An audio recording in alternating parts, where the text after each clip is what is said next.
بسم اللہ الرحمن الرحیم۔ السلام علیکم ورحمۃ اللہ وبرکاتہ۔ سورج غروب ہو کر کہاں جاتا ہے؟ حضرت ابو ذر رضی اللہ تعالیٰ عنہ فرماتے ہیں کہ رسول اللہ صلی اللہ علیہ وآلہ وسلم نے فرمایا، جانتے ہو یہ سورج غروب ہو کر کہاں جاتا ہے؟ میں نے کہا، خدا تعالیٰ اور اس کے رسول ہی جانتے ہیں۔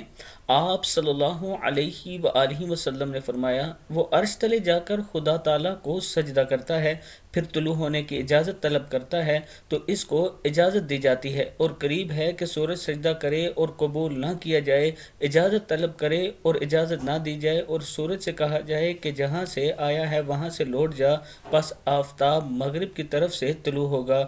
یہی مطلب ہے اللہ تعالیٰ کے اس ارشاد کا، والشمس، بسم اللہ الرحمن الرحیم، والشمس تجری لمستقر لها، اور آفتاب اپنے ٹھکانے کی طرف چلتا رہتا ہے۔ آپ نے فرمایا، اس کی قرار گاہ عرش کے نیچے ہے۔